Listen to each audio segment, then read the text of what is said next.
I only have one kidney left, but my family is still forcing me to donate it to my twin sister. It all ends at a breakdown. My twin sister, the family's beloved, was diagnosed with kidney failure and needed a transplant. After testing, it turned out my kidney was a match for hers. My entire family pressured me to donate my kidney to her. What they didn't know was I only had one kidney left. They strapped me to the operating table, forcing me to give my kidney to her when they found out I didn't survive the surgery. Everyone lost it when the matching results came back. Everyone turned their eyes to me. Isla, you are the only one who's a match. You'll save Grace, right? My mother, eyes brimming with tears, clutched my hands desperately. I took a step back, opening my mouth to speak. Mom, but I only had one kidney before I could finish. Luke, my so-called fiancé, began yelling at me. Isla, you've lived off Grace's health all these years, and now you hesitate. Grace is my fraternal twin sister. We didn't look alike at all. I was striking bold. My sister was soft and delicate. Grace had always been frail. Our parents said it was because I was too dominant, taking all the nutrients in the womb, so the entire family always sided with her except for Luke. During the years I was overlooked, Luke was my only comfort. I stared at Luke dazed. I couldn't reconcile the angry man in front of me with the one who whispered, I love you to me just yesterday. When did Luke start falling for Grace anyway? There wasn't a trace of love left in Luke's eyes, only deep-seated hatred. Why did he hate me? Was it because I wasn't willing to give my kidney to my sister? I glanced over at my parents. My mom's eyes were red from worry over Grace. My dad held her close, glaring at me with bloodshot eyes. The father who always doted on my sister and was stern with me now stared at me in disapproval. It hit me, after living 23 years in this world, no one truly loved me. I shook my head mechanically, muttering, Mom, I want to save her, but I really can't. I can't give her my kidney. Life is hard, but I still want to live. There are so many places I've yet to see. Luke was furious after hearing what I said. Enough. Isla, can you stop being so fake?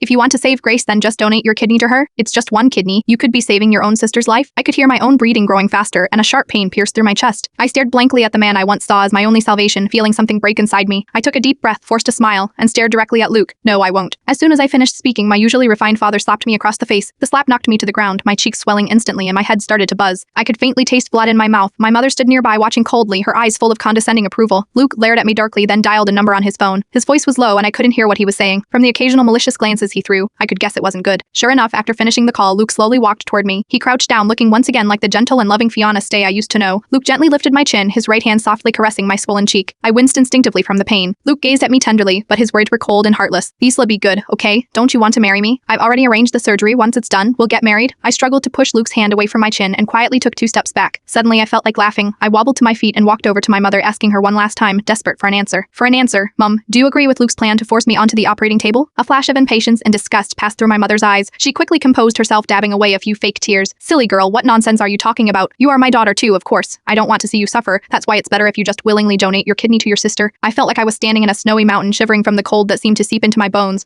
I burst into laughter. Tears streamed down my face as I laughed, making my cheeks feel even colder. My heart felt dead inside and I closed my eyes. I won't sign the organ donation papers. If you really want me to donate my kidney to Grace, then tie me down to the operating table. Luke watched me calmly, probably thinking this was some new ploy to play hard to get fine. Then we'll tie you down.